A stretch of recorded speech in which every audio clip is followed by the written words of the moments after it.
In this fourth section, I will cover the underlying dynamics of confidence and fear so that you can build a framework for understanding how to create a carefree state of mind when you trade. Okay, the next section that we're going to get into is exploring the dynamics of confidence and fear. In other words, what was from this morning and just a little while ago, not so much a little while ago, but especially from this morning, what's the primary problem? Why do we have so much of a problem, or what creates the problem in a trade-by-trade perspective?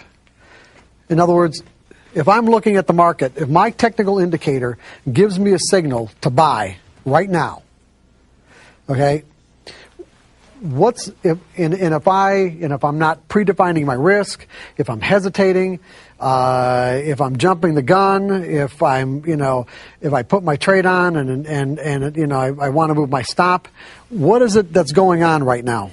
What's compelling me to make these kinds of errors? Fear. And what's behind the fear? Possible negative mistakes that we've made in the past. Okay, but that's good. Yeah, because you don't want to get tapped into being wrong, losing, missing out, all that pain. But remember, I said what was a universal characteristic of all humanity in terms of how we feel about our expectations being fulfilled? Satisfaction. Well, yeah, no, when they are. But what I'm saying is that it's because I'm expecting this trade to work. Okay, I want you guys got to get this, okay? The reason why I'm having a problem is because I'm expecting this trade to work. This trade. It's not because I'm thinking that I've got a series of trades. Remember the pattern with flipping the coin? The pattern is that if I've got an edge, I'll give you another example. Let's say that I've got a coin that's weighted heavier on the tail side, so that it's going to come up on a percentage basis 65% of the time heads. And I get someone to take the other side of a bet where I get to call the flip every time. What am I going to do? Am I going to try to determine when tails is going to... 35% of the times tails is going to come up. I'm going to call heads every time. That's a pattern, okay? The way it relates here is that I've got a technical methodology that gives me winning trades, let's say 65% of the time. I don't know which of the next 20 trades or 25 trades that come up, I don't know which ones are going to be the winners and which ones are going to be the losers. If I'm going to trade my methodology appropriately, it really obligates me to take every single trade. I can't be picking and choosing my trades based on what I think is going to happen, because hopefully I've already established you don't know. And if you think you know, you're just making it up in your own mind. I'm going to repeat that. If you think you know, you're just making it up. Is everybody all right with what I just said? Yes.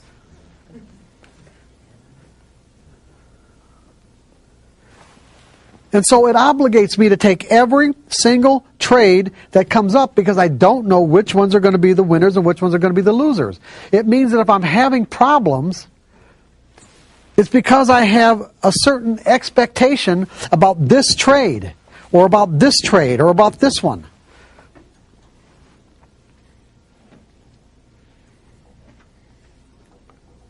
So what if I'm expecting a random outcome? What if I change my expectations? Will I feel differently about it?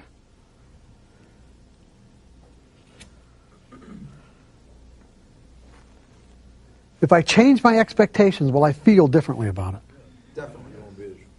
Is there anybody in this room? Does anybody who trades? Let's put it, I don't think I've ever met anybody who trades who hasn't at least gambled at some point in their lives. Right? What do you expect when you put money into a slot machine and push the button? Good. Well, one of those answers was goodbye. I like that. What else? Loud. If anybody's going to say anything. What are you expecting? Really? On this one? Seriously. What do you expect? You know what you're expecting? You're expecting something to happen, right? You're expecting the wheels to turn. You're expecting something to show up. Now think about what I'm just saying. Because you know what? What I just said is exactly what I expect when I put on a trade. I'm expecting something to happen. I don't know what. But over a series of trades, if I do everything right, I'll make money. Because I'm managing my expectations on each one of these trades. I'm managing my expectations so that I do not have the potential to define and interpret these up and down ticks, the information the market gives me, in some sort of threatening or painful way. Because what I'm going to tell you, what we're going to get into now is the effects of that. When you put money... What's that? How realistic then is that 65% on your methodology? What do you mean, how realistic? It could be 70 or 80 or 50. Go ahead. No, take the microphone. How realistic is a 65% win ratio on your methodology? I'm not understanding the question. How realistic is it? Well, if you can't go by any individual specific trade, but you say over 20 trades, you can say you expect to win 65% of the time. Correct. They're based on past performance. Okay, but then again, looking at over any individual 20 or 50 sample, how realistic is maybe that 65% saying that that's a real number? I'll find out. I don't know. I don't know. How will I know? How could I know? I'll find out. That's why you trade in sample sizes that are limited. In other words, I don't make an assessment of how well it's working until after the end of a sample size. If at the end of a sample size, I get a high enough percentage of winning trades where I'm satisfied, then I'll take another sample size. If I don't, then I'll find ways to tweak my indicators to improve my results. So if you're to say, how realistic is it? I have no idea of knowing what's going to happen in the future. And when you get right down to it, it is possible. Would it not be possible for me to start a sample size that trade won and end up where every single one of them was a loser? Am I going to know that in advance? And see, and that's where paper trading is so critical, is that by paper trading, you will get a realistic assessment as to how well your edge works. And people have no problem paper trading. They'll paper trade to find out if their methodology works and to gain confidence in it. It's the other part that they won't participate in, meaning that they won't take a similar exercise to see how well their own psychology matches up to what they need to do to be consistently successful. In other words, to set up an exercise. Paper trading is an exercise, is it not? It's an exercise in developing skills, in understanding your methodology, is it not? So wouldn't it be just as reasonable to set up an exercise to learn how to execute properly, so you manage your expectations? What do you consider a proper sample size? 20, 25 trades. I don't think it has to be more than that. I really don't. If it's not working within 25 trades, then there's something you're going to have to change. Okay, so it's all about our expectations. When I put money into a slot machine, I'm expecting something to happen. If it comes up a loser, do I get all worked up about this? Does this tap me into my accumulated emotional pain of every time I've been wrong and lost in my life? I mean, look at it. There are people who trade and because of their expectations, make every error in the book and can't make consistent money. And the reason why is because of because of their expectations. And yet, if they put money into a slot machine, where essentially the only difference between technical trading and a slot machine is the fact that with a slot machine, you have to put your money in first and then wait for a pattern to emerge. With technical trading, you have to wait for a pattern to emerge and then technically put your money on the line. The problem is because the way our minds think, we think that because the pattern emerged, that somehow or another it's giving us an edge on that particular individual trade. And there's just no way of knowing that. But over a series of trades, it does.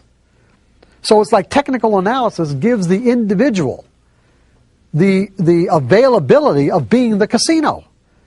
Technical analysis lets you own the slot machine because you've got the odds in your favor. The casino makes the slot machine available to us because they've got the odds in their favor. But to derive the benefit of those odds, you have to be able to execute properly. And you have to think about this properly.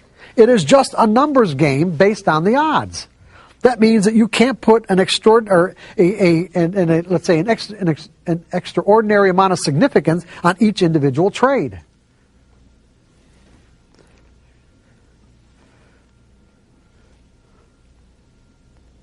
Because if you sat and played a slot machine, you wouldn't think anything of it.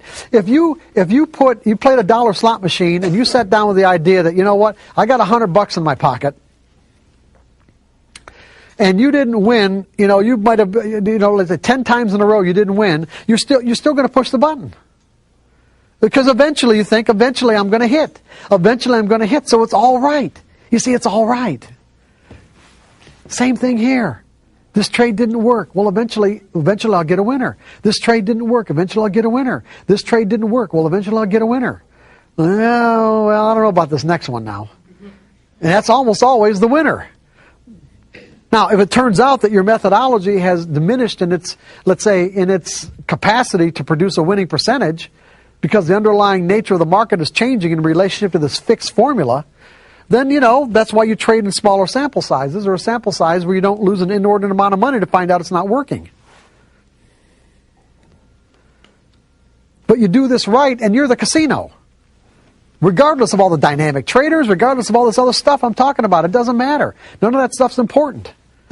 As long as you understand as long as you understand how the underlying dynamics relates to the formula, so that you don't put an extraordinary amount of significance on a formula that's just giving you a pattern in collective behavior, not individual behavior. And it's individuals who move the market. So those individuals, there can always be an individual or group of individuals who come into the market that do something that completely negates the outcome of your pattern.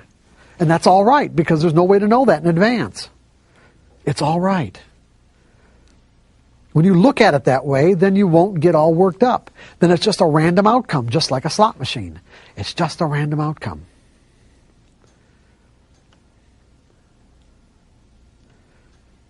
Because that's what you're expecting. You expect a random outcome, you got a random outcome, and there's no emotional significance.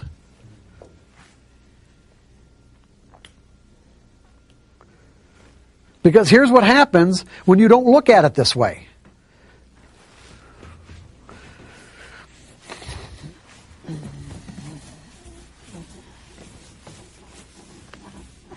Let's take a typical trader who's operating out of the 4 fears.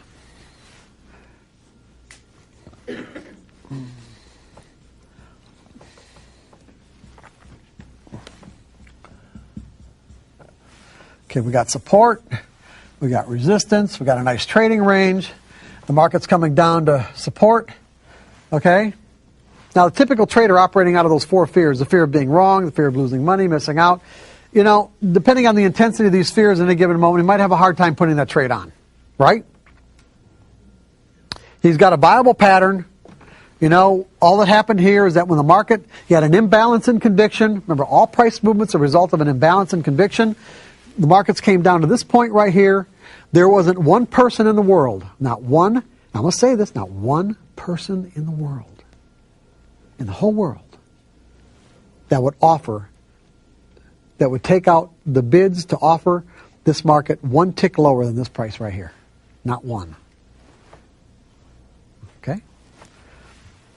And then all of a sudden there's an imbalance in conviction where there are more buy orders and sell orders that drives the price up to here, and the same thing happens, drive the price down to here, same thing happens here, here. Now it's coming back down. Now from my perspective, I'm looking at it like this. How much room do I have to give the market to tell me that the people who bought here and the people who bought here are going to come back into the market and do it again. Because right now there's an imbalance in conviction on the sell side. That means that enough orders, buy orders, have to come into the market to absorb all the offers, to absorb all those offers, with enough left over to create upside movement. Do I have any way of knowing whether or not they're going to come in? No, I don't. But the odds are in my favor. At least I hope they are. In any case, I'm willing to risk a certain amount of distance from my entry point to find out. That's all it means to me. If they don't come in, it means, you know what, the guys that bought here and bought here, they might be out to lunch. And that happens. I am not kidding you. I know that for a fact. I've experienced it. Because I intimately knew, you know, a lot of the big traders in certain markets that would buy here. And I'm thinking, okay, they're coming back in, and they were out to lunch. Say, hey, where were you guys?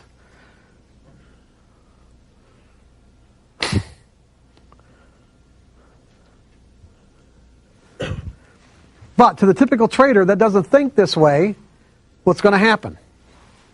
If he manages to get the trade on, it's going to be because he thinks he's right. Because he thinks he knows what's going to happen next. Right?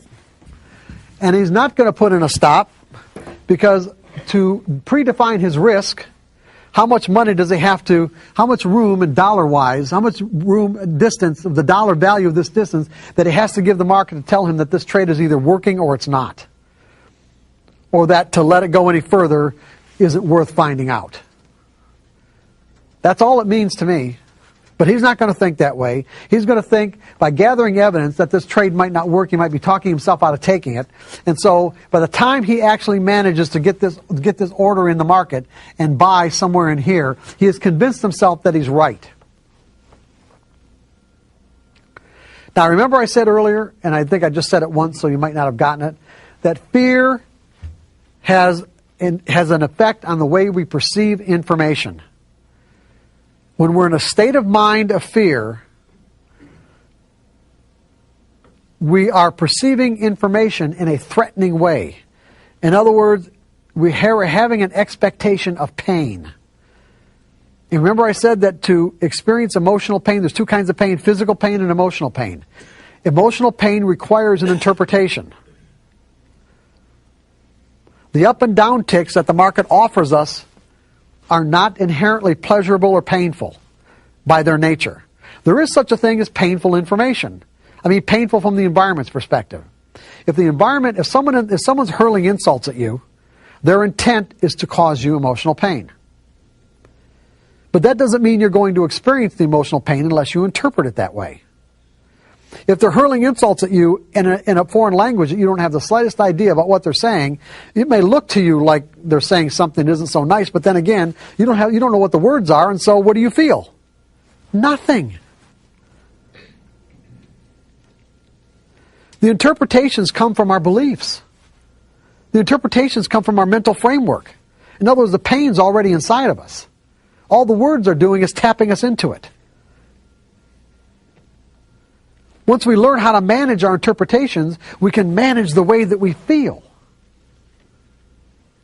We can actually determine how we feel in our own state of mind.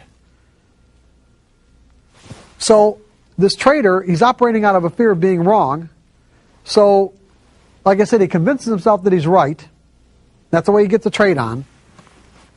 So let's say the market...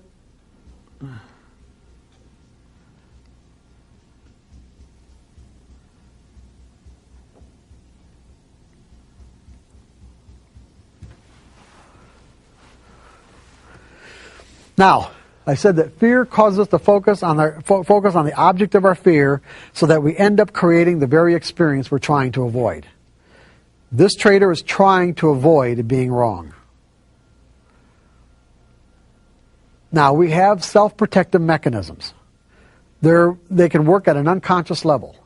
There are mechanisms inside of us that will protect us from information that we perceive as threatening. It causes what is typically referred to as perceptual blindness, where there are things going on around us that we cannot perceive, even though we have the ability to perceive it, but we're being blinded from it. if I'm afraid of being wrong, what of the information that the market is making available to me, what am I going to focus my attention on, the upticks or the downticks?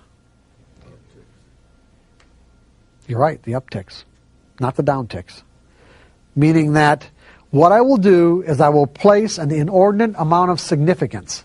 In other words, the way my mind will automatically weigh this information in terms of what's significant and what isn't, it will give more significance to the upticks than the downticks. Because every time I get an uptick, it will be taking me out of my pain. I'll say, oh, it's finally all over. And then we'll get more downticks. And then we get a couple upticks and say, oh, it's finally all over. In other words, what my mind is doing to protect me is saying that these few upticks are far more significant than all these downticks. Now, do I have the ability to recognize a trend?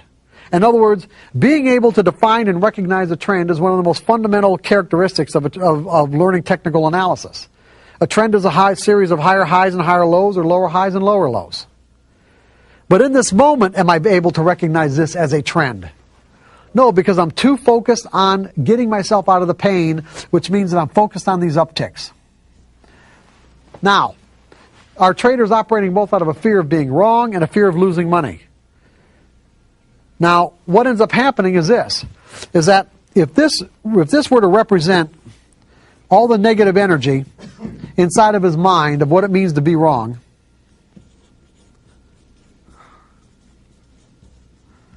there's also negative energy inside of his mind about what it means to lose. And as the market moves further and further against his position, his belief about losing will start to gain more and more significance and start to rise to the forefront of his consciousness and make itself known, make its presence known, until finally he gets to a point where he cannot stand losing one more dollar. And that one more dollar, in essence, is when the pain of losing one more dollar is 1 degree greater than the pain of admitting that he's wrong. In other words, when this pain is greater than that pain by 1 degree, he'll get out of the trade. That's when he'll admit that it's a losing trade and get out. You guys with me on this?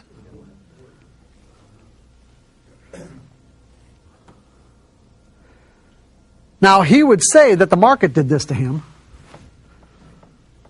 But what I'm saying is that is blatantly not the case. His fear did that to him. He created the very experience he was trying to avoid. He was trying to avoid being wrong, and he made himself wrong. And ultimately, this is always the spot where the market, where the market does that anyway.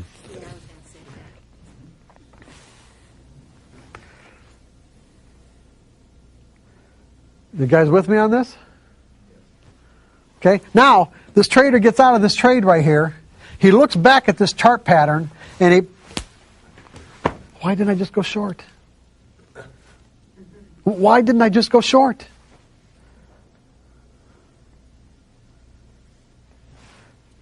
The ability to recognize this as a downtrend, or let's say he was blinded from his ability to recognize this as a downtrend. The distinction existed inside of his mind. In other words, he can actually make the distinction of what a downtrend is. But in that moment, while he was in that trade, he was blinded to his own distinctions.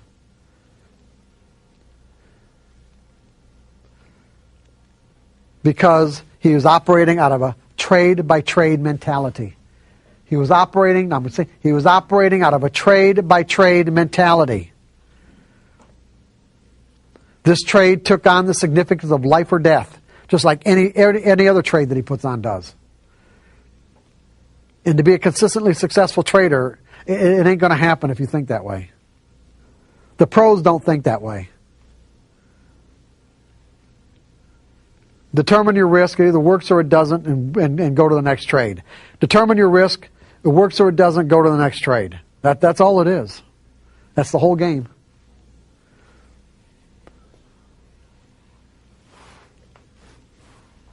Now, let's say that this doesn't happen, but this happens. Let's say instead of it going against him, that the market does this. Now what ticks do you think he's going to be focused on, the up or the down ticks? The market's doing exactly what he wants, by the way. Now the market is doing exactly what he wants. And what ticks do you think he's going to be focused on?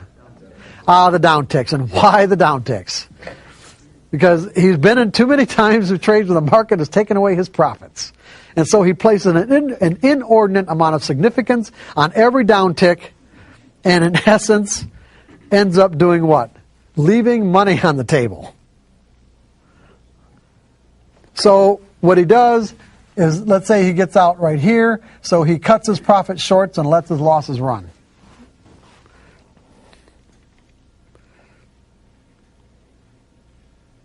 In Chicago vernacular, this is called shitting like an elephant and eating like a bird.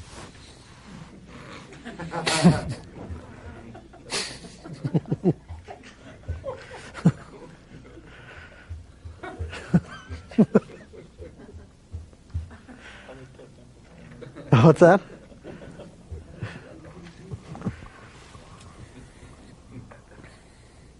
Now, if this trader had a belief in a random outcome, that he didn't have to know what was going to happen next to make money, would he have these problems? What would he be expecting if he had a belief in a random outcome? That there was just a random distribution between wins and losses on any given set of variables that defined his edge.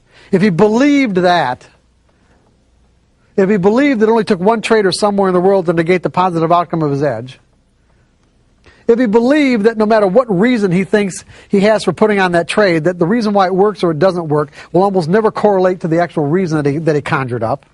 If he believed all these things, how would he be handling this? Come on, how would he be handling it? Tell me.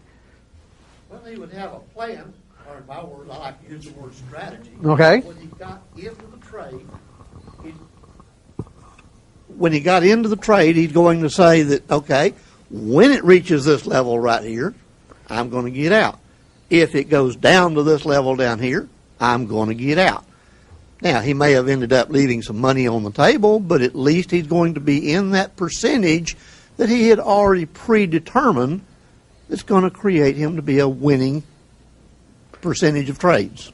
Would he have be saddled with the same emotional problems that he had if he was operating out of a fear of being wrong or losing money? No, because he didn't have any emotion in the trade. It's saying, hey, it's following my predetermined plan that I have in place. Right. And it either works or it doesn't, right? That's right. Because I trade from a series of trades perspective. I don't know what each individual trade is going to do.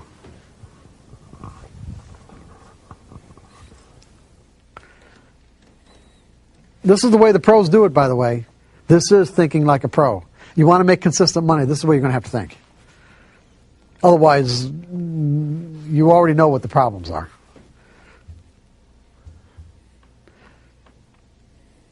Trading will take on a quality of being exasperating because you can see the potential and it seems like you're always just like that close from getting it and you never get there. How we feel, our state of mind in any given situation is always real and the absolute truth. Now, I want you to make a distinction here. At any given moment, we're in a state of mind. State of mind could be any number of things. We have a lot of ways to define states of mind. It could be a state of mind of like satisfaction, dissatisfaction, happiness, joy, fear, terror. These are all states of mind. Confidence is a state of mind. As a state of mind, confidence, when I'm confident, I feel compelled to step into a situation. Compels to thrust me forward into an experience. Of course, if I'm fearful, then what am I doing? I'm pulling back because I feel threatened in some way. I'm perceiving the information that's available in that moment as threatening. But you got to remember, for me to perceive it that way, it means I'm interpreting it that way. Here's where people get real mixed up about this sort of thing. Is that the state of mind that we experience in any given moment is always the absolute truth.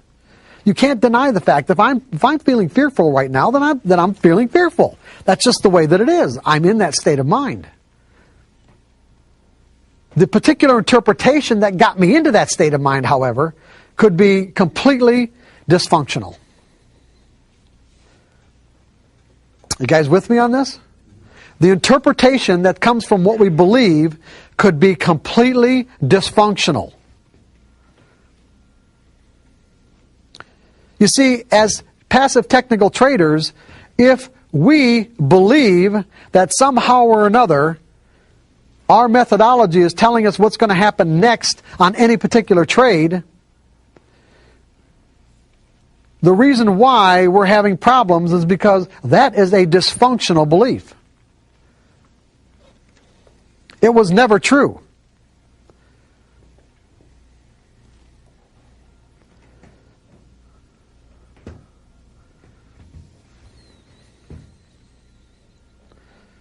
Now, the states of mind that result from that belief are real.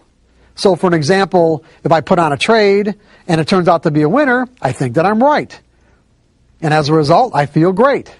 If I put on a trade and I think that I lose, well, then I feel like crap because I was wrong. The reality is neither one was really true. Because when you win, you weren't right. And when you're wrong, you weren't wrong. Because whatever reason you had to put on the trade in the first place, again, had almost no correlation to what actually happened with the market. In other words, why the market did what it did. You just happened to put on a trade at that time that worked. And all technical patterns do, technical indicators, price patterns, is get you into a situation where there's a likelihood that when you get into that trade, it'll work. That's all they were ever represented to be. You understand what I'm saying? That's all they were ever represented to be.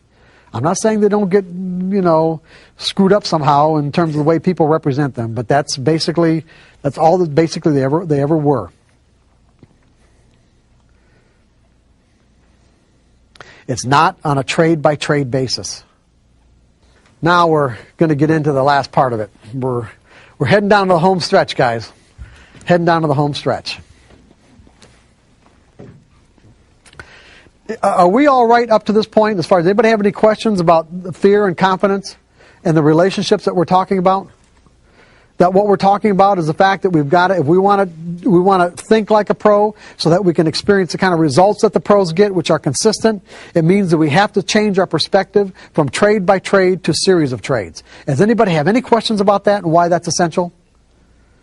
So if you know that, why do we have to go to a series of trades perspective? Why?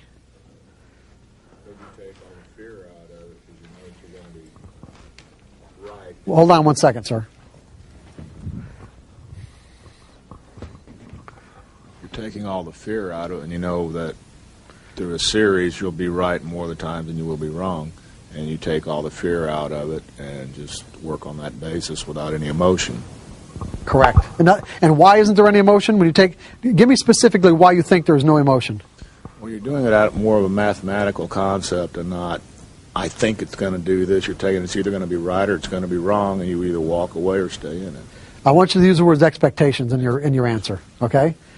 I don't really have any. I don't have any expectations. It's either going to work or it's not. Yeah. In other words, this particular trade, you don't know what you think something's going to happen, but you don't know what. Right. When you put money in a slot machine and push the button, you think something's going to happen, but you don't know what. And if it comes out to be the jackpot, well, hey, that feels great. You're surprised, right? When I put on a trade, I feel the same way. Literally, I don't know. I don't have to know. I just have to do what I need to do to make money on a consistent basis, which means I have to take every one of these trades. I can't pick and choose. The only reason why I pick and choose is because I think I'm right. So when you change your perspective from a trade by trade to a series of trades, it automatically manages your expectations in a positive way. I'm going to set this up for you as an exercise in a little bit, okay? But I just want to make sure we're anybody else have any questions about any of this? So you know, so in other words, what we're doing what are we doing at this point then? So you know where you want to go, right? So do we know where we want to go? We want to get to a point where we are actually changing the way that we think.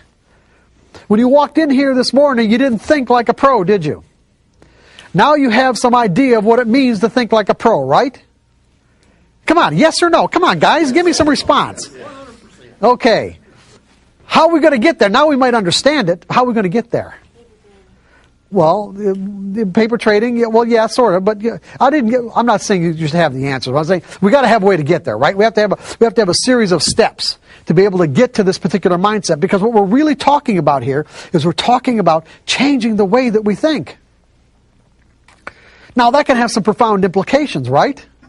No one seems to like to change the way that they think.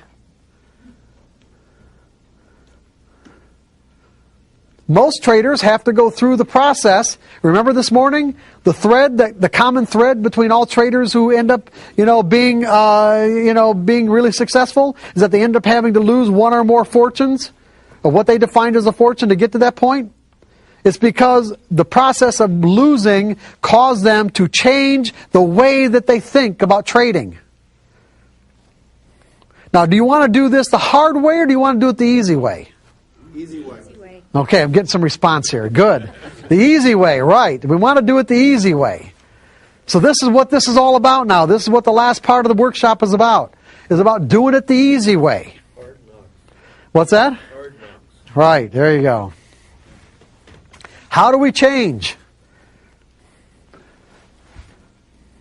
Well, that's a good question, right? That's a real good one. How do we change? A lot of theories. A lot of techniques about it, a lot of theories on techniques. As far as I'm concerned, change is really a function of, well, you can break down to a series of steps, but really change is really a function of desire. When you get right down, remember how we took price movement and boiled it down and distilled it down to simply what? Price movement, all price movement is a function of what? Imbalance and conviction between buyers and sellers. All change is a function of desire.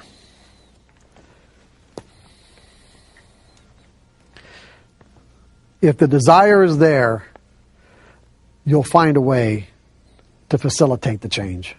And it really doesn't matter what the technique is. Honest to God, it really doesn't.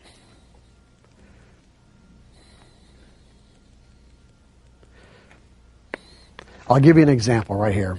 Probably one of the most extreme examples I could come up with. You can, by the way, what I'm going to read you right now, I got off of Yahoo.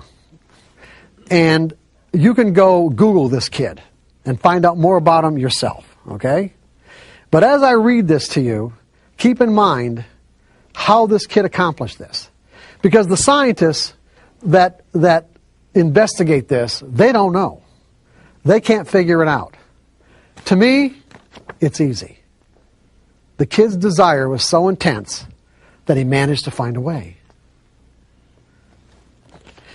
This is Lincoln, Nebraska. Bryce Mellon is a whiz at video games such as Mortal Kombat. Is anybody familiar with Mortal Kombat? I'm not into video games, though. Well, not those video games anyway. Mortal Kombat, okay. Got some people? Is this a tough game? Yeah? It's challenging. Challenging, okay. In that regard, the 17-year-old, and he's a little older now, this was a couple of years ago. In that regard, the 17-year-old isn't much different from so many others his age. Except for one thing. He's blind. And as he easily dispatched foes who took him on recently at a Lincoln Gaming Center, the affable and smiling Bryce remained humble. I can't say that I'm a superhero, he said, working the controller like an extension of his body. I can be beat. Those bold enough to challenge him weren't so lucky. One by one, while playing Soul Calibur 2, which is another game, their video characters were decapitated, eviscerated, and without mercy by Bryce's on-screen alter ego. I'm getting bored, Bryce said in jest as he won game after game. Blind since birth, when his optic nerve didn't connect because of Leiber's disease, Bryce honed his video skills over the years through patient and not so patient playing, memorizing key joystick operations and moves in certain games while asking lots of questions, paying particular attention to audio cues. He worked his way up from games such as Space Invaders and Asteroids into modern combat games. I guess I don't know how I do it, really, Bryce said as he continued playing while facing away from the screen. Facing away from the screen. It's beyond me. I'm just quoting him. Bryce knows this much. He started playing at home when he was about 7. He enjoyed trying to play, but he wasn't very good at first, said his father Larry, but he just kept trying. He broke a lot of controllers. When the questions of broken controllers comes up, Bryce flashes a smile and just shrugs. I used to have quite a temper, he said. Me and controllers didn't get along very well. Now we get along just fine. While playing Soul Calibur 2, Bryce worked his way through the introductory screens with ease, knowing exactly what to click to start the game he wanted. He rarely asked for help. Once the game started, he didn't need any help. How do I move an exasperated opponent, Ryan O'Banion asked, while doing battle, which his character was frozen in place. You can't, Bryce answered before finishing him off. That's what happens. That's why I don't play him, O'Banion said after his blood-spattered character's corpse vanishes from the screen. How Bryce became so good is a mystery to his father. He just sat there and he tried until he got it right, Larry Mellon said. He can't ever complain to me or anyone else about how hard it was. Bryce hangs out any chance he gets at the Dog Tags Gaming Center in Lincoln, opened last month. Every now and then, someone will come in and think that he can beat the blind kid. That attitude doesn't faze Brian. I'll challenge them maybe if I feel like a challenge, he said, displaying an infectious confidence. I freak people out by playing facing backwards. There's nothing he likes better than playing video games. He will be a senior in high school next year after graduation. He plans a year off because he wants a break from school. And when he goes to college, he wants to study, what else? Video game design. This is just an extreme example, but I think a really good one, that all change is a function of desire. If you want it bad enough, you'll find a way to do it. If you want to be able to think in probabilities because you want to be consistently successful, you will find a way to do it. I'm going to give you ways, but what I'm saying is that you will find a way. If you don't, then it's that simple. You won't. It's like almost every, let's put it, the traders, when I was doing coaching, the traders that I worked with fell into the 2 basic categories, and there almost wasn't anybody in between. The first category would be traders who were already consistently successful. They already knew how to win, and what they wanted was fine-tuning. So they'd go to a trading coach like myself to find some really creative ways, let's say, to fine-tune themselves where they can actually make more money than what they were already making. And then the other category was desperation and I'll do anything. The all do anything. Everyone in between, no way.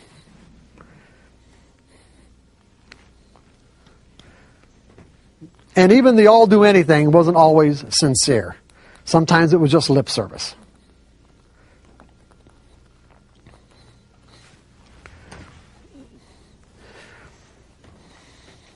Change is also a function of the degree to which we change, is also a function of the clarity of your intent. In other words, you can have the desire, but your intent has to be really clear. Because when you think about the whole concept of changing, what you're really saying is that I'm willing to let go of a certain portion of my identity, in a way. Of some part of myself that, I obviously operated out of for X number of years or months or whatever, maybe put a lot of energy into, and you got to be willing to let that go. Is it even possible to change a belief? How about it? Is it possible to change a belief? Yes. I mean, it happens all the time, does it not? Yes. Is there anybody in the room who did not grow up, like this is just a simple example, a simple illustration. Is there anybody in the room who did not grow up with a belief in Santa Claus? Is it most everybody did? Just an example. If you believed at some point in your life in Santa Claus, where's that belief now? What happened to it? What happened to that portion of your identity? Because if we were all children, if we were all 4 and 5 years old, and someone knocked on that door and said, Santa Claus is out in the lobby, we'd probably be jumping over each other to get there, right? And it was that belief, the energy inside of that belief would compel us to express ourselves in a particular way, a way that was consistent with the belief. If I believed in Santa Claus and someone said, and gave me information and said, Santa Claus is in the lobby, I'm going to be jumping over these tables to get there. as a 4-year-old.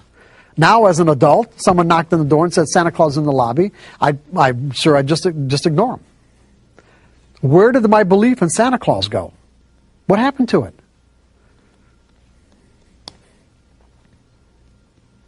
Just let it go. Yeah, I don't know the underlying. I mean, really, I can't say that I know the underlying dynamics of how that energy got transformed.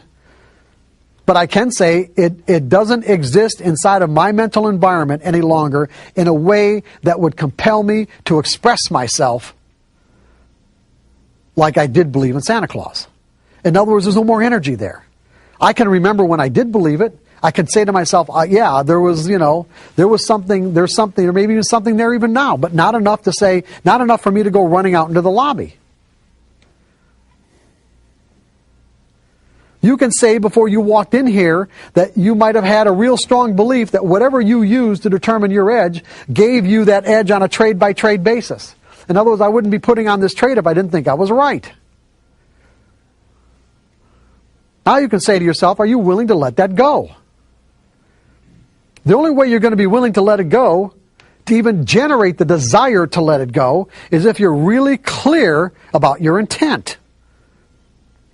Hopefully I've given you enough insight to be really clear about your intent as to why you might want to let this go.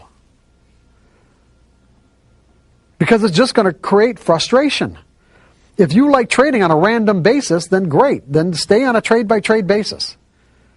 And trade randomly, because it is fun. You'll win, you'll have winning streaks, but I can assure you without a shadow of a doubt that you trade randomly and you are setting yourself up for catastrophic losses. Because anything you do could result in a win, and most of the things people end up doing are just the kind of things that set themselves up for a catastrophic loss. Because you are reinforcing inappropriate behaviors.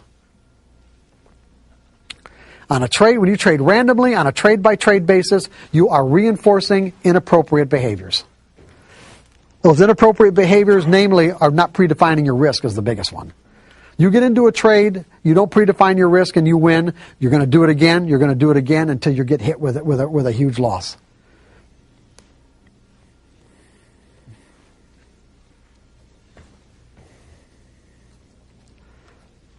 And sometimes those are really hard to recover from. And in fact, for most people, they're almost impossible. Not that you can't, it's just that they just don't have the resources for it, nor do they have the desire or the inclination to do it. They just walk away.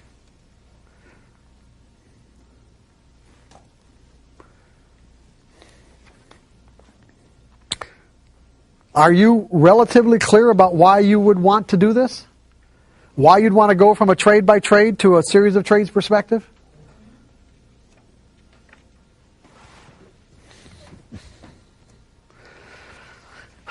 Sincerity.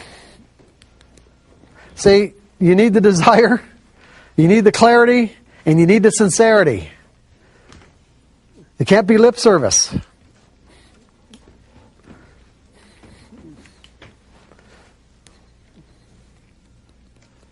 It has to be real. It has to be authentic. As a matter of fact, I'm going to say to you that based on my experience, if you're clear, if the desire is there, it's genuine, the clarity of your purpose is there, it's unconflicted, and so the sincerity is there, it will virtually happen automatically. That is the technique for change. What most people, the problem is that with most people, it takes usually a series.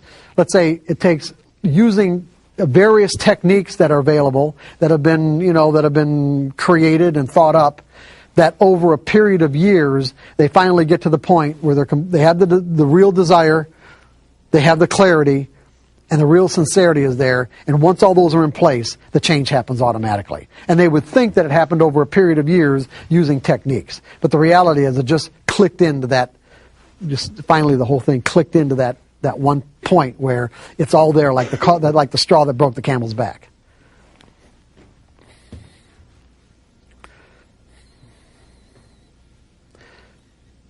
I mean, a good example would be about what I'm talking about in terms of how clear you have to be in some cases, because some of the energy that you want to move out in terms of a conflicting or dysfunctional belief, it could be really strong energy. I mean, it could be pretty substantial. When you think about it, I mean, there are traders that I worked with many years ago especially that were really, hardcore technicians. I mean, these are really hardcore guys that just, I'm not even going to mention the techniques they use, but, it's like, well, I'll get, like Elliott wave casualties. I mean, they were guys that were just, there was a time in the late 80s and early 90s where a lot of my off-the-floor traders were what I call Elliott wave casualties. And, and because these are guys who just, who love to analyze. And, when they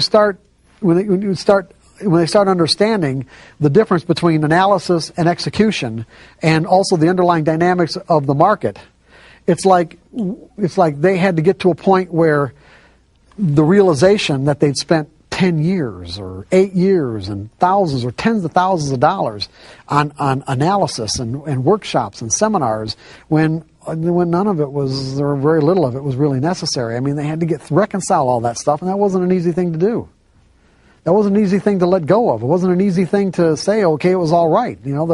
I know what I need to know now, and,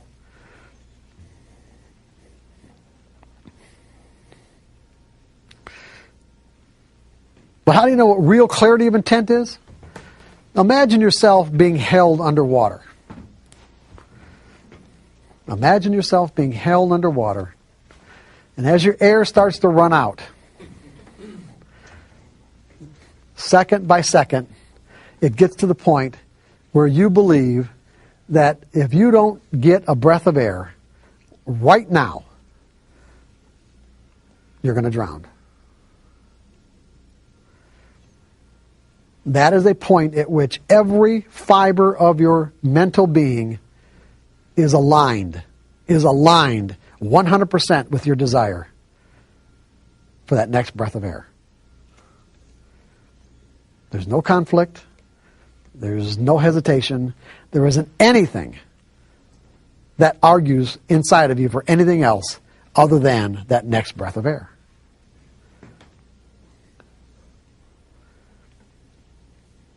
If you want to make money bad enough, in other words, if you want to be able to make the kind of income that you can rely on as a trader, then your desire to switch to this series of trades approach has to be greater than any resistance that you might have to stay in a trade-by-trade approach.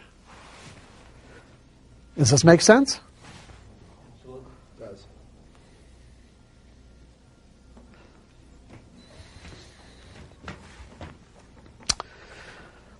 Degree of conviction. I just basically gave you that too. How much energy is behind your desire. Energy moves prices in the market. I mean, what moves prices? An imbalance in conviction. What does conviction imply? Conviction implies energy. Energy. I am not going to bid a price up to a next highest level unless I think I know what the hell I'm doing and that I can make the market go further, or someone else is going to come in and help me out. I have to have conviction to do the opposite of what it takes to make money, meaning buy high instead of buy low, or sell low instead of sell high. My conviction in the future has to be greater than the guy on the other side of the trade. Conviction moves prices. Conviction will move energy inside your mental environment.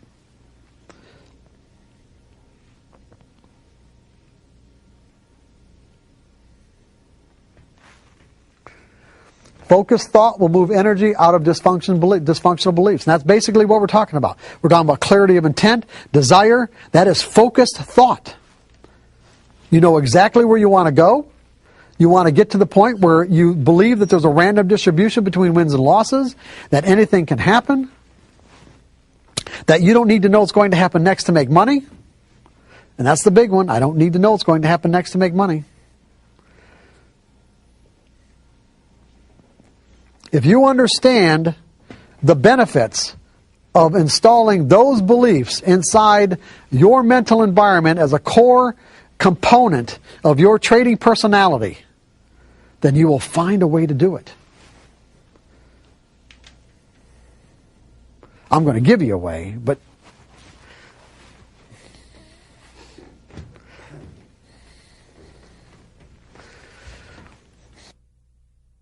self-discipline.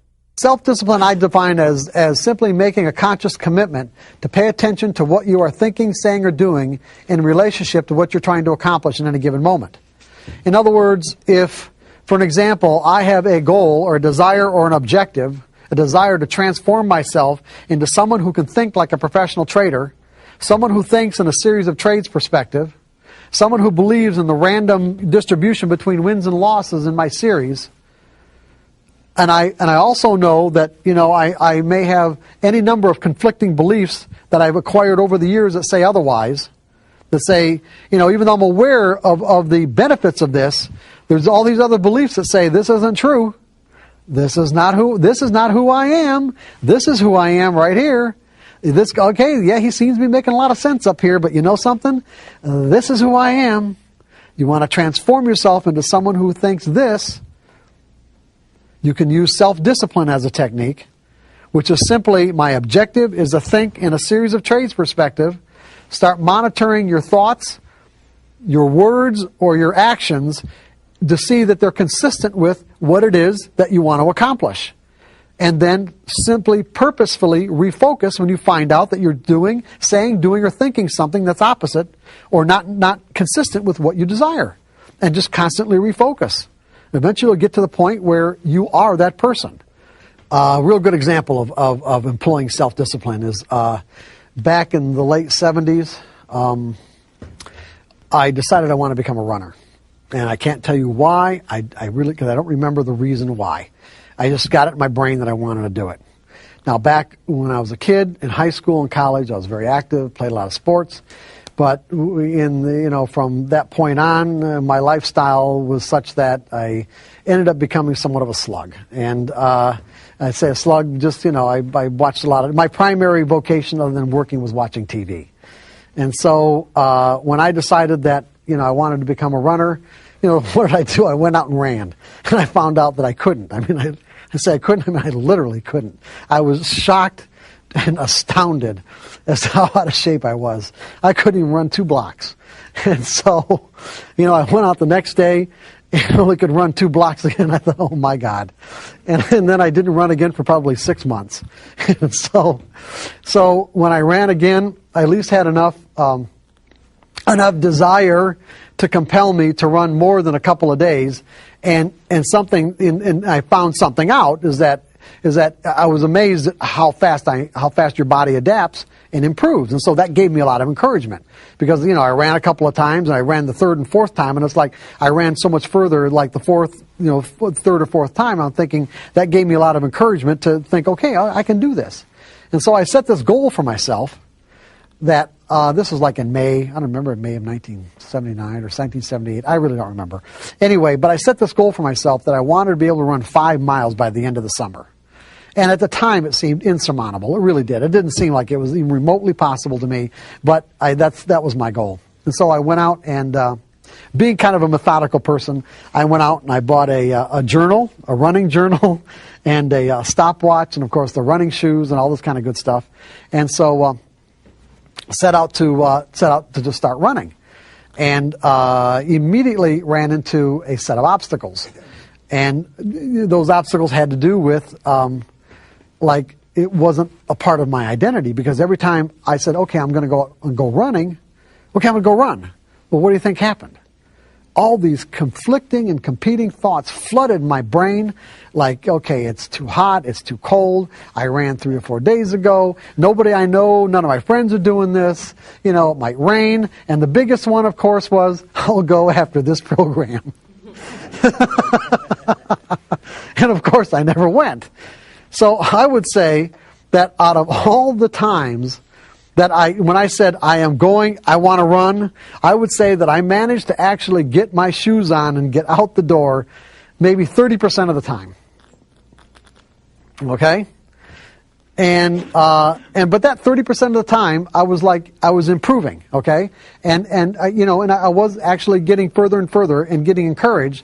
But I realized as I could run further and further, like I was up to a mile maybe, or a mile and a quarter or something, because I marked it all off in terms of like every half mile kind of thing of the course that I did. So I realized that I was getting so enthused over the fact that I was even getting that far that I thought I needed a mechanism to get the 5 miles because I thought I'd quit. What I mean I thought I'd quit is that if I got to 2 miles, that was so far beyond what I thought I could ever do anyway, that what would compel me to go to 5? And so I don't know why I thought that way, but that's what I did. I really did. So I established what I called the 5-mile rule. And the 5-mile rule was, if I managed to get through all my conflicting and competing thoughts, and if I managed to get through those and actually get my shoes on and get outside and take one step forward, that I had to always run at least one step further than I did the time before. And I knew what that was because I kept the journal. I knew exactly where I stopped. So my rule was, I always had to go, I could go more than one step, but it had to be at least one step. And what I found, and this was really interesting, because what I found is that there was a threshold. There was a certain threshold point at which all the conflicting and competing thoughts went away, and it was like I became a runner. It was like I didn't have to force myself to go out and run anymore. I actually felt compelled to run. And in a sense, what I did was create a new sense of identity. Like some people might call it a habit or whatever, I just call it a new sense of identity. I actually established a belief that said,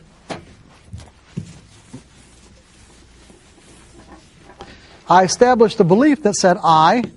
am a runner. That's who I am. You see, it's like it was people, and then my friends and family, they all thought that I was really disciplined. Because that's what I say about, most people think discipline is a personality characteristic. I don't define it that way at all. I define it as simply a technique for change. Because when we see somebody doing something that we can't do, that we'd like to do, but we have a problem with it, we just naturally think that they have the same kind of problems and that they're being disciplined in doing it. And that's not the case at all. If you're doing something effortlessly, it's because it's who you are. There was a threshold point, like I said, where all the conflicting energy just completely dissipated. And instead of me having to consciously say to myself, oh, I'm going to go out and run, I actually felt compelled to run. Then I got to the 5 miles, and then I got to the point where I was running so much that I actually had to establish a corollary belief to learn how to listen to my body, because there were days where my body was basically saying, hey, this is not a good day to run, and give yourself a rest. And that had to be all right. But for a while it wasn't, because when you start injuring yourself, then you know you're overdoing it. So I actually had to establish a belief that it was all right not to run. So it went from conflicting and competing thoughts to, this is who I am. And now it's effortless. Completely effortless. There's no conflict at all. That's what you're going to have to learn, or that's what you're going to learn how to do with your trading. You're going to learn how to put on a sample size of trades where it becomes completely effortless, where there's no conflicting or competing thoughts about what it is that you're doing and why you're doing it. It wouldn't even occur to you to make the kind of mistakes that you typically make now. That's what you want to do. You want to get to the point where it doesn't even occur to you. It doesn't even enter your brain.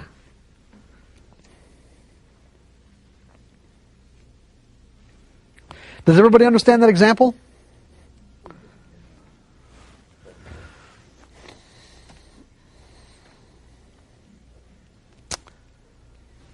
And like I said, when you realize that you're not appropriately focused on your objective, meaning you notice that you're either thinking, saying, or doing something that is inconsistent with what you're trying to accomplish, you deliberately refocus your attention on the object of your goal.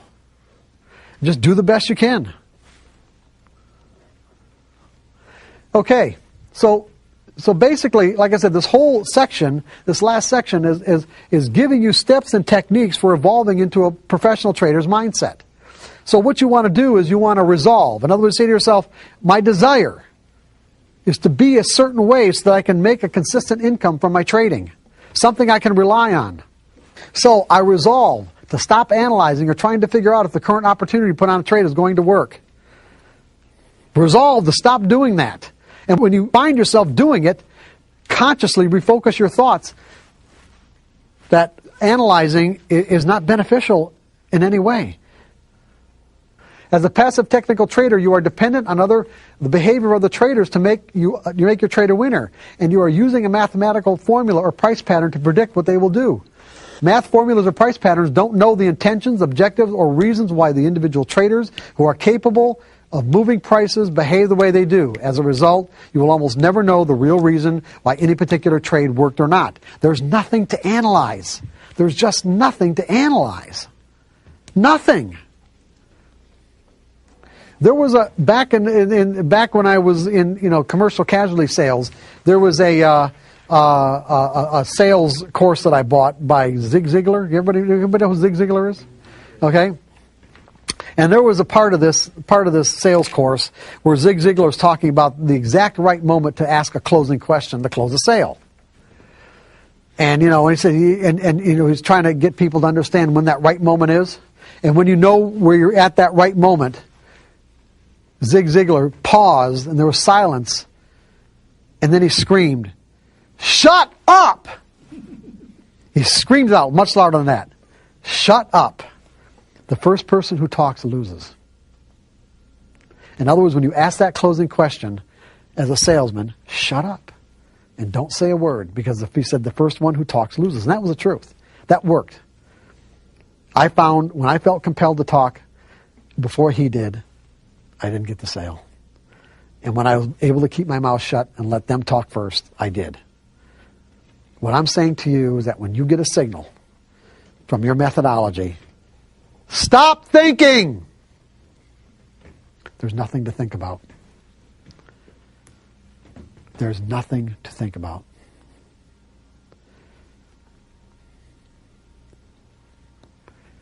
Do you understand why I said that? Just put on the trade.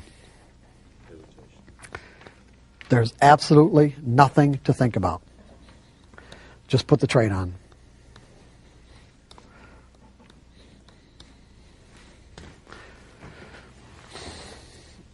So, you resolve to stop analyzing, okay? I resolve. I'm not going to analyze anymore. When I get a signal, I'm going to stop thinking. Resolve to learn the skill of trading without fear. In other words, manage your expectations by discarding the trade-by-trade approach in favor of a series of trades approach. This is what we've been talking about for probably the last half an hour. The pitfalls of a trade-by-trade perspective. Anything you do for any reason could result in a winning trade. The problem is many of the things that you could do that results in a winning trade could reinforce trading behaviors that could lead to a catastrophic loss.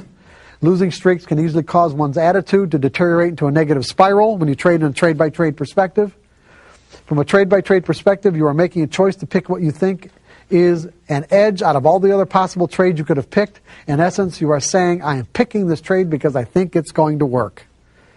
When you trade in a trade-by-trade perspective, you can't help but think you know it's going to happen next because you are picking trades that you think are going to work. And therefore, your expectations automatically will not be in line with the realities of the market from its perspective. And therefore will have the potential to define and interpret market information in a threatening way, therefore causing your perception of that information to be all out of whack, and you're going to end up creating the very things you want to avoid, which is lose and make money, or lose and be wrong. You guys with me on this? Yes. The reality is, at a rational level, you don't know if any trade is going to work because you never know for sure who's participating and what their intent is. You're guessing. See, you know what traders is? An educated guess. This is what we do as traders. Edge. Got an edge. You-cated. Guess.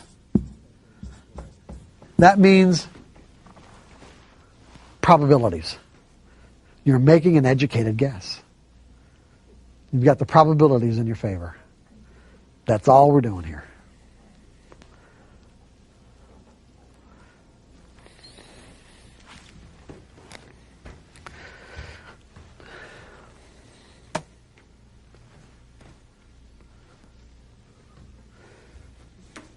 With a specific expectation of the outcome, any market information that doesn't conform to what you expect will be perceived as threatening. You will be trading with fear. If you win, you think you're right, and if you lose, you think you're wrong. In either case, you'll be setting yourself up to make a trading error on the next trade. Just think about what I just said. Regardless of what happens, if you're right or if you're wrong, in either case, you're setting yourself up to make a trading error on the next trade. Because our minds have the natural tendency to connect the past with the present. If the trade was a winner, in other words, if you're trading in a trade-by-trade perspective, and you think you were right because you won, in other words, whatever reason you use, the market seemed to validate that reason. We know now that that just is not the case. If the trade was a winner, we're susceptible to, on the next trade, not predefining the risk. Well, the last one was a winner. I knew for that reason. I knew what was happening. Therefore, the risk doesn't exist. Not letting ourselves get stopped out of a loser. Jumping the gun because you're anticipating the signal. Over trading our position size. Not booking any profits because you think it's going to go on forever. Is this making sense to everybody? Yes. If the trade was a loser, you're susceptible to not predefining the risk because you're going to gather all the information that's necessary to make sure it's not going to be a loser this time. Otherwise, I wouldn't be putting it on. Right? You're going to analyze it to death.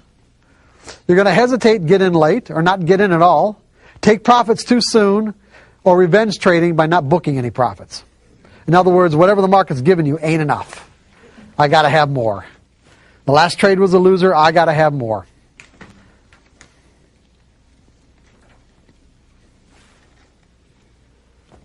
The benefits of a series of trades perspective. You know exactly what behaviors serve your purpose and what behaviors do not. You cannot trade in a series of trades perspective with a trading plan and not know exactly what behaviors will serve your purpose and what behaviors will not. Because everything's planned out. You're either following your plan or you're not.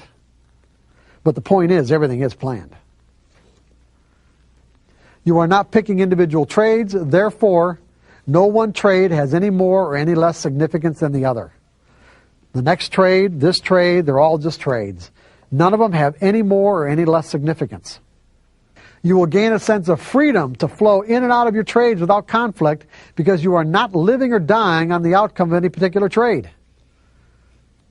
By reducing the number of variables, you will be learning what works and what doesn't. By truly accepting that the outcome of this trade could be different than whatever happened the last time, you are positively managing your expectations. Now think about what I just said. By truly accepting. What does it mean to truly accept? It means that there's no other part of your identity or consciousness that is in conflict with accepting the fact, genuinely accepting the fact, that this trade could have a different outcome than the last one. If the last trade was a winner, it means that this trade could have a different outcome. It could be a loser. If the last trade was a loser, it means that this trade could have a different outcome. It could be a winner. You see, our minds don't feel like there's anything wrong with you by thinking in the previous way, because our minds are wired to think that way. Our minds are literally wired to connect the two. That's why it's so difficult for many people to break through into this ability to think in probabilities and to break into this threshold of consistency. Is because we're working in some cases against natural wiring. It is natural for our minds to say, if this is what happened the last time, if the circumstances are identical or similar this time, then the same thing is going to happen. What I'm saying to you is that you have to step into an exercise where you consciously disconnect the two. In other words, your whole purpose is to disconnect this now moment from what happened the last time. Because there is no connection. The reality is there's no connection. That's the truth. You just can't let your mind think that there is a connection.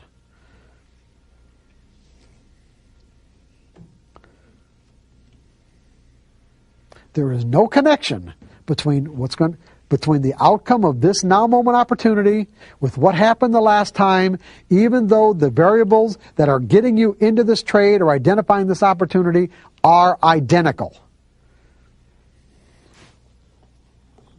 That creates quite a paradox for our brains, okay? That's why people can understand the nature of probabilities. They can understand them, but they can't function from that perspective. You have to train your mind to function from that perspective. That's what separates everyone from the pros. Okay? You have to train your mind to disconnect. Don't let yourself think that there's any connection between now and what happened the last time. Because the reality is there is none. There really isn't. I don't care how identical it looks.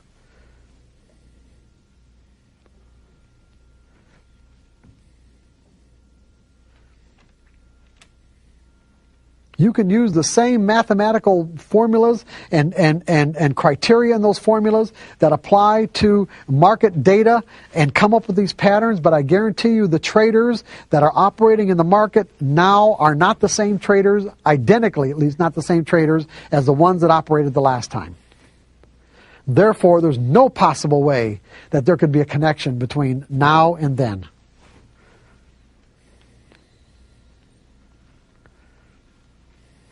There's just no possible way.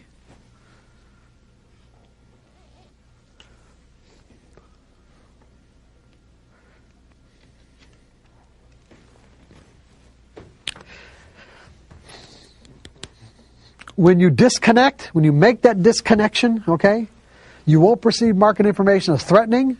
You'll eliminate the potential to make a trading error, and you will be aspiring to trade without fear in a carefree state of mind. Now that you understand that your technical methodology does not tell you what will happen next on a trade-by-trade basis, in this section, I will take you through a step-by-step process that will integrate the principles of consistency as a functional part of your trading personality. Up to this point, we've talked about how we get into this mindset, about resolving to think in certain ways, but this is learning how to disconnect. In other words, learning how to circumvent that natural mechanism in our mind that automatically connects things, connects similar events, this now moment opportunity, this now moment event with something that's in our mind as a memory. If there's enough, if there's enough similarity there, it'll tap us into a state of mind that's identical to our memories as opposed to what might be available in the now moment, which may be very different than very different than what we think that it is. I mean, that's where we have relationship problems, communication problems. It's like it's this connect mechanism really does cause us a lot of problems. It really does, because in many cases, a lot of the pain and heartache that we feel in our lives is not connected at all with what's really happening in that moment, but you wouldn't be able to convince ourselves, or no one would be able to convince us, or wouldn't be able to convince ourselves that what we weren't experiencing in that moment wasn't real, because what we were experiencing was the energy. It was the fear, the confidence, the dissatisfaction, the betrayal. The energy of it is real, that you can't say this is not what's happening. But the problem is that the interpretation of the information that tapped us into the state of mind and the connection that our mind automatically made from this now moment to some memory in the past could be, like I said, completely erroneous. When you look at the very nature of the universe and the way it exists, there is no possible way that any moment could ever duplicate itself. No two moments are ever alike, ever. And could never be. Because if you just look at it, if you look at physical reality, it's constructed of atoms and molecules, and those atoms and molecules are in constant motion. They are in constant motion. For two moments to ever duplicate themselves, it means that all the atoms of all the molecules would have to be in the exact same spot they were in some previous moment right now. And that ain't going to happen. So when you really get right down to it, every moment is really unique. Every moment in the environment is really unique. But our minds don't process information that way. Every moment in the market is genuinely and truly unique, but our minds don't process it that way. We have to train our minds to process it that way if we want to make ourselves the casino. If we want to put ourselves in the situation where we are the casino, then we got to get our minds to process information in a different way. Richard had a comment that I thought was really good. We tend to associate with a winning trade or a losing trade. That when we do suffer a loss, we tend to think of ourselves as a loser, instead of that is just a trade that turned out a loss. Right. And when we do get a winning trade, we think, well, I'm a winner. So you get caught up in the emotion of it instead of looking at it, that was a bad trade, this was a good trade. It has nothing to do with whether or not you're a winner or a loser. Richard, have you ever played the slots? No. Never? Well, yes. Why couldn't you say? Yes, Go ahead. not anymore because No, I no, understand. I didn't say, no. Did I say, have you ever played Yes. the slots? Yes, sir. Okay. When the tumblers didn't come up with any kind of a jackpot, did you think of yourself as a loser? No, Why? because I know that the slot machine is rigged against me. Well, okay, but did you think there's any possibility of ever winning? Absolutely, because I did get some, but In other words- eventually ended up with an empty pocket. But in other words, you walked into it with the belief that on any particular time that you pushed the button that there was a random outcome. Correct. You knew that, right? And so therefore you didn't think of yourself as a loser. Correct. Not. Have you ever thought of yourself as a loser when you had a losing trade? Yes, And what would be the reason? because I lost. No, because you The didn't trade. because you didn't believe that there was a random outcome, right? If someone told you from the very beginning that whatever outcomes that you experienced from any methodology that you picked to define an edge were random, would you be thinking about this completely differently? It makes a big difference. Absolutely. So in other words, you wouldn't have the same emotional problems that you might have with the kind of errors and everything else that goes along with trading with fear if someone would have just said to you, you know what, there's a random outcome. That would Even help. though it's a pattern and it doesn't make sense and it creates a paradox for our minds, we got a pattern that produces a random outcome. If you believe that there was a random outcome, where would the emotions come from? They would certainly diminish, if not. Well, they go wouldn't away. be. I don't think they'd be anywhere at all, They would go they? away. Yes. No, I'm saying if you just right from the very start, what would you Right. have to associate with? If it's a random outcome, then you know that you're not wrong, right? Correct. So there wouldn't be anything to associate the outcome with any kind of interpretation that could end up causing you to feel some sort of emotional pain. You're right.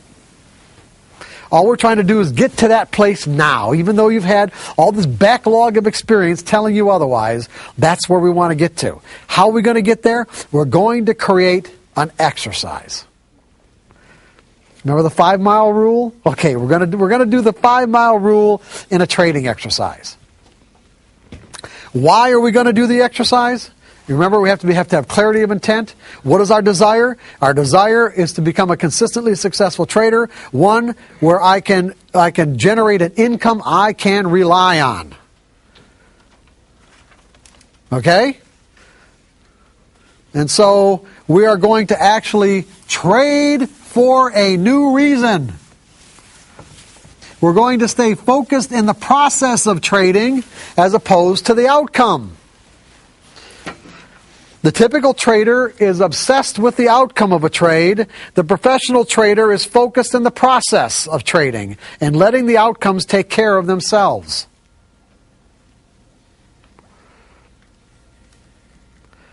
As a matter of fact, the best traders that I've ever encountered love the process of trading.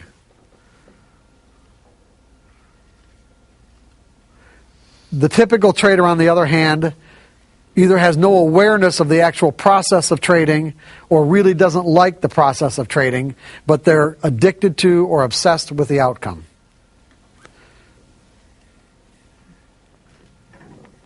So you have to make up your mind, and everyone in this room at some point in their lives, for some reason, has decided to make up their mind about something, and when you have, you got results. I know everyone has had that experience. You've made up your mind with so much desire, so much clarity of intent, and with absolute sincerity that you got the desired result.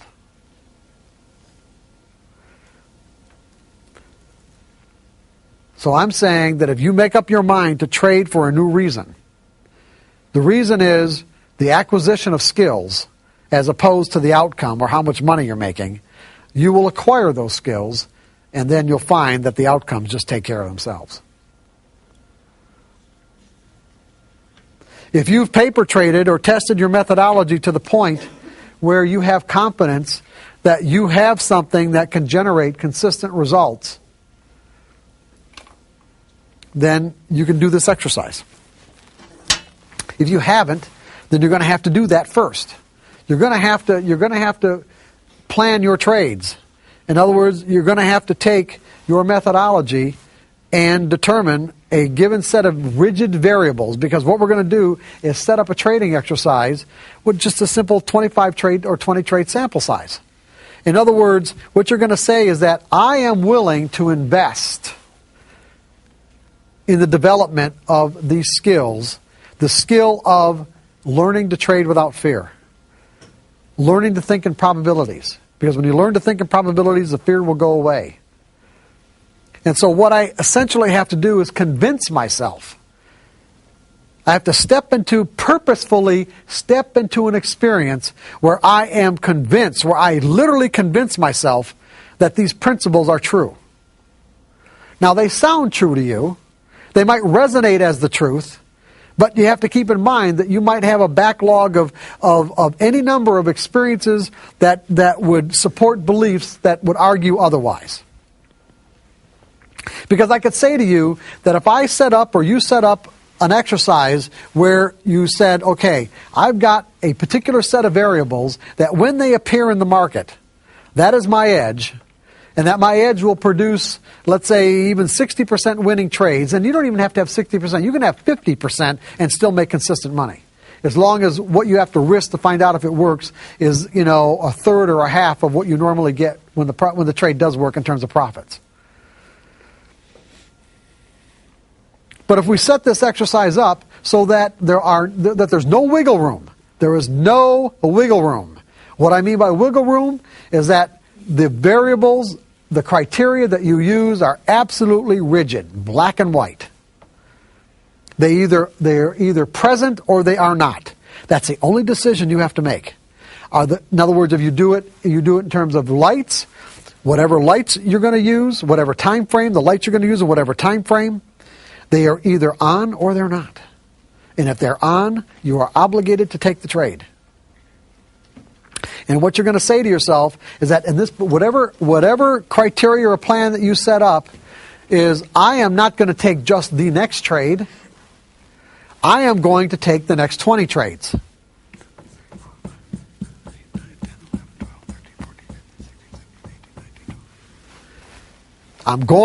You are committing yourself to taking the next 20 trades of the occurrence of your edge. You will know in advance, based on testing and paper trading, exactly the optimum amount that you have to risk. In other words, what your risk is on each trade. And it's not going to be a varied amount. It's going to be a specific amount, whether it's in terms of dollars or distance. It will be a specific amount so that you know exactly how much each trade is going to potentially could cost you. And it should really be set up as a rigid profit potential too. In other words, I don't want you making subjective decisions as to about how far you're going to let the market go in your favor. So if you can get a set of variables, well, let's say you even 2 to 1 or even 1.5 to 1, 1.5 to 1, meaning that if I have to risk 1 point of something, even if it's, let's say, in stocks, if I have to risk $1 to make that my particular set of variables, my entry variables, will get me into a trade where if I risk $1, I'll get $2 60% of the time or 50% of the time. Then that's what you do. You do 2 to 1. There are trading methodologies that can be even the opposite. You can even go 2 to 1 here. Meaning you can risk 2 to get 1, but in these cases the trade has to be 80 or 90% correct. You can do it any percentages you want as long as it is fixed. There is no wiggle room. There is no subjective decision making whatsoever.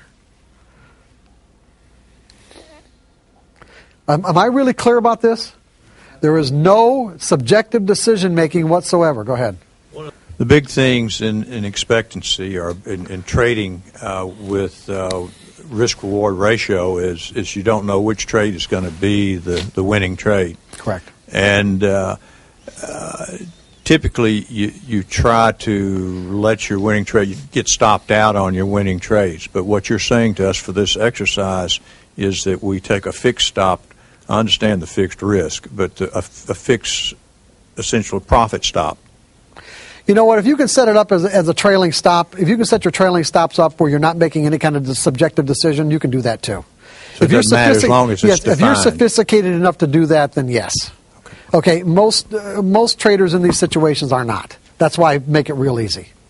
Okay. As long as you're not making any decisions. So in other words, what you're saying is that if the market goes X number of points in my favor, I move my trailing stop up to a certain percentage below where the market is right now. And you don't move that unless you get stopped out or it moves up another gradient or whatever. Another, what am I thinking? Standard like deviation beyond. Yeah, okay, whatever you're using, okay? Yeah, if you can do that, that's fine. I just want all the variables to be completely and absolutely fixed. Okay? And then you fixed all these variables, and so you say to yourself, I'm going to take the next 20 trades. Not just the next one, but the next 20. No matter what. No matter what. Now that means that you have to be prepared based on the amount that you have to risk. You have to be prepared to take 20 losses in a row. The likelihood of that happening is about as remote as getting 20 wins in a row. But the point is that the dollar value of the risk of each trade multiplied by 20, you have to be able to afford. So you've got to set it up that way. You've got to set it up so that you can afford the dollar value of the risk of taking 20 losing trades in a row. Because what you're saying to yourself, if taking the risk, if taking the 20 trades in a row, losing 20 trades in a row based on the amount of shares that you trade. So for an example, if the standard amount of shares that you trade would say that, if I had lost 20 trades in a row based on how much I've got to risk, it's going to be $5,000. You say to yourself, you know what, I don't want to spend $5,000 on this. Then don't. But say I'm truly willing to spend, let's say $1,000. Then set it up where the amount of contracts or shares that you trade correspond to adding each one up where it comes up to $1,000. Even if it means just trading 10 shares at a time. Go down to a level where you're completely comfortable with the dollar value. You have to be completely comfortable. And then, when you get an occurrence of your edge, put the trade on and see what happens. And if it turns out to be a winner, you think, oh, hey, yeah, Mark Douglas, hey, good, hey, this is all right, okay? Yeah. So this one turns out to be a winner, and maybe this one turns out to be a winner. And maybe, well, this one's a loser. You think, yeah, okay, I can handle that. And this one's a loser? Uh-oh, and this one's a loser. Now we've got 3 losers in a row. I have rarely met a trader who doesn't have a problem with the next trade after 3 losers in a row.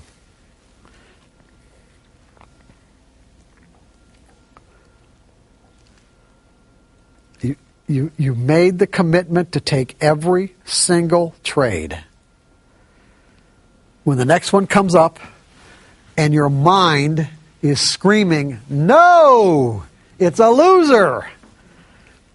Remember how our minds are wired to think? Our minds are wired to think that way, but that is not the truth. The truth is, your methodology, the mathematical formula, does not know what the outcome of that trade is going to be. And neither do you. You got to take it anyway. And see, And when these occurrences, when you purposefully put yourself into a situation where you're confronting these conflicting beliefs, because that's what's rearing its head. This is any different than me saying, I want to go run, and then after that program, or it's too cold, it's too hot, it's raining, whatever. It's the exact same thing. You put the trade on anyway, and it turns out to be a winner, you are convincing yourself that you don't know what's going to happen next. Because you created an experience that directly contradicts what you thought was true. You actually created an experience that directly contradicts what you thought was true. And the more of these you run into, and the more times you do it, all of a sudden, you're not thinking the old way anymore.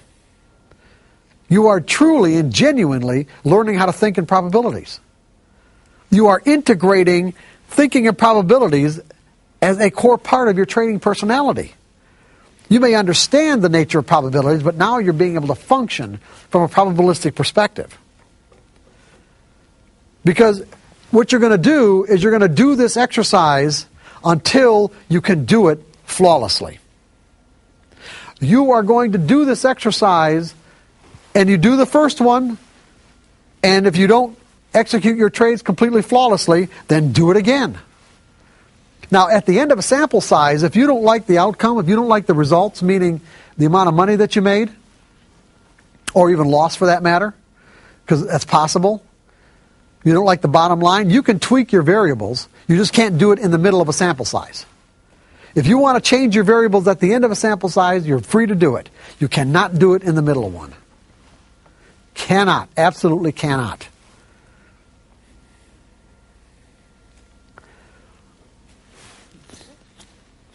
You will keep doing this exercise until when? What? What? Until you're consistent. Well, yes, but there's something else I want to get. Until when? How do you know you've arrived? How do you know you've actually arrived, that you've changed? That you can freely and easily put in the trade. That's right. You can there's no conflicting energy anymore. It doesn't occur to you to not do it. It doesn't even enter your brain. You don't even get the thought. You get a signal, you put on the trade. You get a signal, you put on the trade. It's like then it's who you are. You guys with me on this?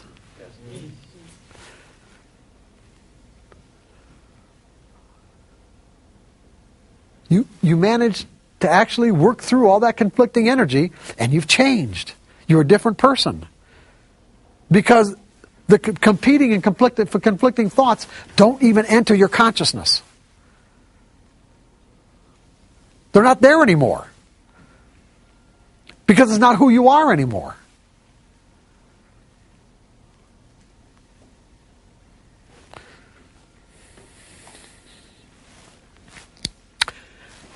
Any questions about this? Is this making sense to everybody?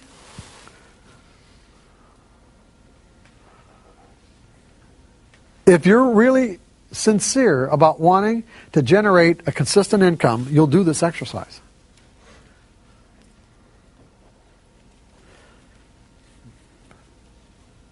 And if you're not, you won't. And you might not be ready to, and that's all right. Whenever you're ready, you'll do it.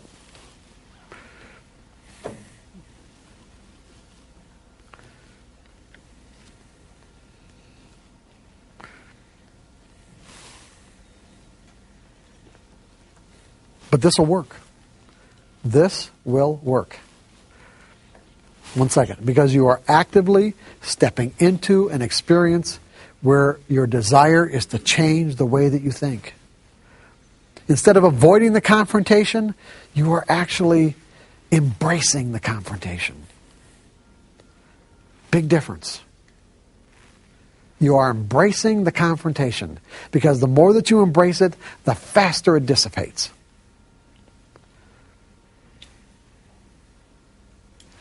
Go ahead. Can you speak a little bit about going from paper trading to real money? I know there's a difference, and you would say you were trying a new strategy or something that you were tweaking. You would do paper first, and what would you consider? I mean, if would you look at each trade, and if you executed it flawlessly, and you say you generated money, and then you went to real money, how would you decide? I guess if you lost money, to answer my own question here, in other words, what would you expect the transition to be? Well, it's going to depend on the individual. One, you're always going to want a paper trade. If you've got a new set of variables that you're working with, you're always going to want to paper trade it to the point where you're confident that you can get good results. That doesn't mean that you can execute good results. It means that the potential is there. You want to know the potential is there, correct? Once you know that the potential is there, then you move. See, the paper trading part is only to find out what variables in the market work in relationship to, like market movement in relationship to the formula, okay?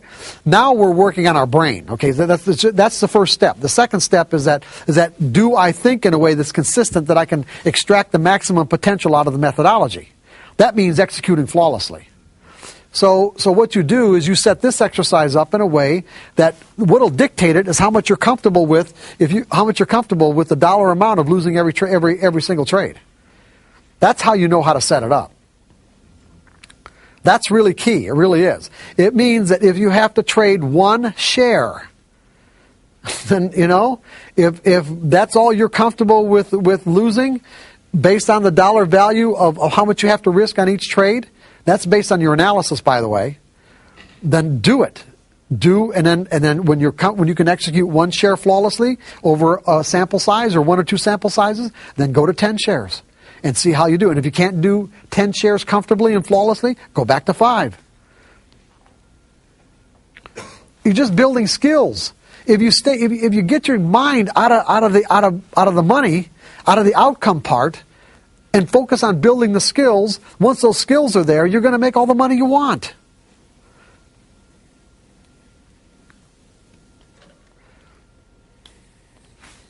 That makes sense, doesn't it? Do this exercise and you won't believe how things will change. Until you actually change, and it'll be amazing. Do the exercise. So does anybody else have any questions about how to set this exercise up? How long are you going to do the exercise? If you set it up and do it, how long are you going to do it? What's the criteria? 20 trades. I understand. How many 20 trade sample size or 25 trade sample size exercises are you going to do? Until there's no conflicting. That's right. Till there's no conflicting and competing thoughts. Until you can do it flawlessly. Until you can do it. Until it's like just a part of who you are. It wouldn't occur to you not to do anything other than what your rules say. It just wouldn't even occur to you. It doesn't even enter your brain.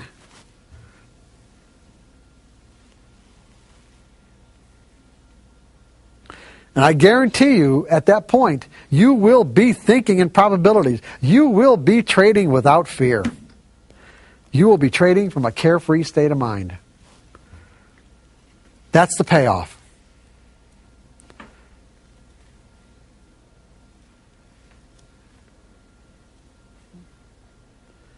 You'll be thinking like a pro.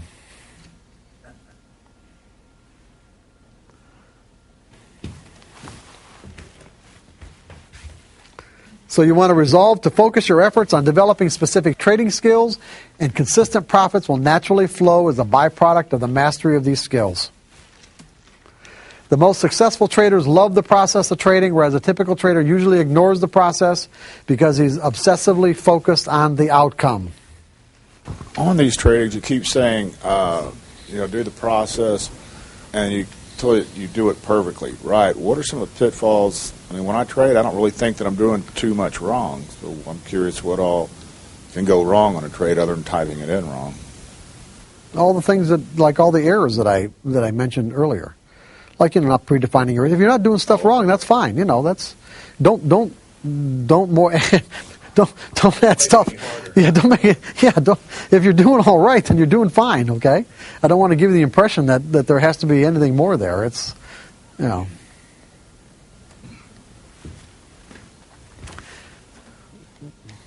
Okay, resolve to commit the 5 fundamental truths about the nature of trading as core beliefs of your trading personality. Those 5 fundamental truths are anything can happen. Is that true or not? Yes. Every moment is unique. Is that true? Yes. Okay. An edge is nothing more than an indication of a higher probability of one thing happening over another. Okay. Is there a random distribution between wins and losses on any given set of variables that define an edge? Yes, absolutely. Do we need to know what's going to happen next to produce a consistent income? No. You see, so if you find yourself, as you're doing this exercise, with conflicting and competing thoughts, pay attention to what you're thinking. Pay attention to what you're about to do as a result of what you're thinking, and then refocus on what you want to believe. I want to believe that anything can happen, that there's a random distribution that I don't need to know, and just stay focused on these particular beliefs and do the best you can and keep on doing it until it just becomes a part of who you are. Sounds like a meditation. It's right. You're absolutely right. It's like a meditation. Your mantra. That's right, your mantra. Put them up on your wall or by your computer screen. Because they're all true. Resolve to continually reinforce a belief in your ability to be a consistently successful trader by adopting the trader's creed. By the way, these 2 things are in Trading in the Zone. The 5 fundamental truths and the trader's creed are both in Trading in the Zone. The trader's creed: I am a consistent winner. In other words, remember the belief that I put up that I am a runner? Remember that? I said when I actually became a runner, that belief compelled me to express myself in a way that was consistent with that belief? Well, what we want to do is install a belief that says, I am a consistent winner. And the subset beliefs that you have to make this true will automatically compel you to act or behave in a way that's consistent with that belief. Why are you a consistent winner? Because I objectively identify my edges. Objectively, meaning no rationalizations, justifications, or building cases. I know what criteria defines my edge, and it's either present or it's not. I predefine the risk of every trade. Wouldn't even think about getting into a trade without doing that. Now, that doesn't mean, because who brought that up earlier? No, he's not here right now. That doesn't mean that I always put a stop in the market. But I trade subjectively. That doesn't mean I actually enter a stop. But I guarantee you that whatever price I picked as my risk point, I never violate not getting out at that price. The market hits my price, I get out. That doesn't mean I've entered a stop in the market beforehand. But I could do that. I don't have a problem with that. It wouldn't even occur to me not to do otherwise.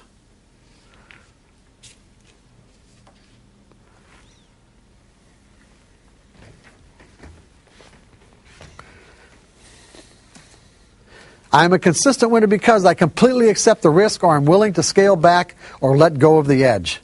Meaning I am completely free of conflict about the amount of money I'm willing to spend to find out if this trade is going to work. If you're not completely sure, or let's say completely without conflict about the amount of money that it could take to find out if this trade is going to work, then scale back to a level that you're comfortable. But the important thing is participate. Even if you have to scale back again to, like I said, 1 share, at least you're participating at a level where you've got some money at risk. I act on my edges without reservation or hesitation. I am a consistent winner because I act on my edges without reservation or hesitation. I'm a consistent winner because I continually monitor my susceptibility to making trading errors.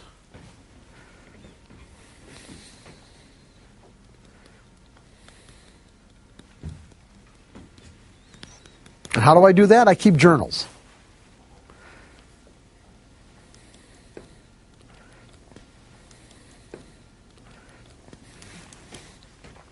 I pay myself as the market makes money available to me.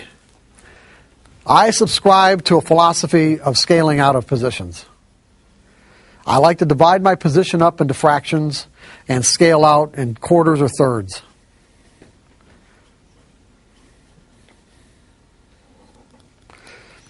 That way I'm continually making myself a winner. As the market makes money available, I'm extracting money out of the market because I don't know how far the market's going to go in my favor. And what I have is I usually have at least a quarter or a third on in case it just does something that, I could have never anticipated.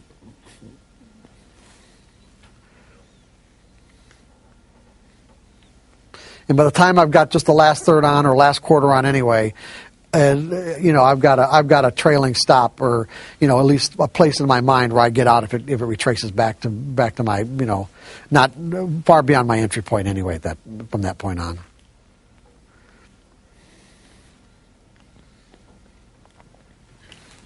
And the last one, I never violate these principles of success. Well, what do you think, guys? Any questions? Get them now. Go ahead. Do you ever scale in? No, I know a lot of traders who do. I just don't. I'm not saying that just because I don't doesn't mean that I don't think it's fine. I just don't have a particular methodology where I scale in. That's all. I get in all at once.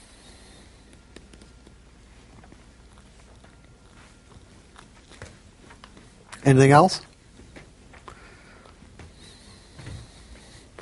Here's your chance to get on the DVD. Come on. Don't miss out. Violate and walk on water. What's that? Never violate and walk on water. Well, no. Why? What do you mean? That you think? Never violate. Well, what do you? Yeah, you don't have to. You can get to a.